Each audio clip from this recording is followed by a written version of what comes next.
He walks down the street wearing protective gear, and the street is full of frozen corpses. Some corpses still hold phones in their hands, showing they had no time to react when disaster struck. However, what caused this disaster was not a natural calamity, but man-made. By man-made, it doesn't mean humans but aliens. These ugly creatures took advantage of this extreme weather to emerge in full force and begin capturing humans. Mark came to his friend's house to play cards, just when everyone was having fun. The power suddenly went out. At this moment, friend Jim heard unusual sounds. Outside there was constant banging like hammering. Just then Jim's wife quickly called him, saying the neighbor had somehow collapsed on the ground, while others looked up at the sky. It was summer now. How could snowflakes be falling outside? Jim opened the door wanting to save someone. The car outside caught everyone's attention. Although they didn't know what was happening outside, everyone realized the strangeness of the snowflakes. There might be some toxic substance in the snowflakes, so after closing doors and windows tightly, they began to discuss. Just then one friend, worried about his family, ignored his friend's attempts to stop him and opened the door, rushing outside. Unexpectedly, the friend had just taken a few steps outside when he immediately collapsed on the ground. Now the people inside dared not go out even more. Just at this moment, knocking sounds suddenly came from the basement. It was someone shouting for help. This passage led to the underground garage. After Jim moved the cabinet away, they heard clearer cries for help. The person knocking was delivery worker Lisa. After delivering food to them earlier, Lisa's car suddenly broke down. She was fixing her bicycle in the garage. This was how she narrowly escaped disaster. Jim kept pointing his gun at the door. Seeing Lisa wasn't carrying weapons, he finally let her come inside. Mark, however, followed the passage to the garage because his daughter was still at his ex-wife's place. Mark needed to drive to his ex-wife's house to check on his daughter's situation. Hearing this, Jim offered to help. After the two came to the car, they discovered the car couldn't start at all. They could only return to the house again. Jim was not only the owner of this house, but also an engineer. Now all electrical devices couldn't work, so none of the appliances here could be used. The reason might be solar storms. Hearing this, Mark anxiously looked out the window.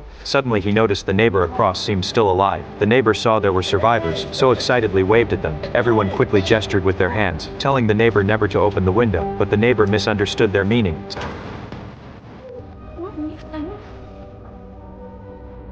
Seeing this scene, Mark became even more worried about his daughter. Although he couldn't drive, he still decided to go on foot. Everyone packed supplies into Mark's backpack and used tape to seal his hands and feet to prevent Mark's skin from touching the snow. Jim brought out a gas mask, hoping this thing could be somewhat useful. Seeing Mark had reached the garage, everyone stood behind Mark, cheering him on. When Mark walked out of the garage, he glanced at the corpse beside him, then quickened his pace toward his ex-wife's house. Only then did everyone realize their makeshift protective suit worked. At least Mark survived. When Mark came to the street, he found corpses of humans or animals everywhere outside. Only the corpses scattered as everywhere could prove this had originally been a city, not an apocalypse. But Mark, with only his 2 legs, could he successfully find his daughter? Even if he found his daughter, would he find a living person or a corpse?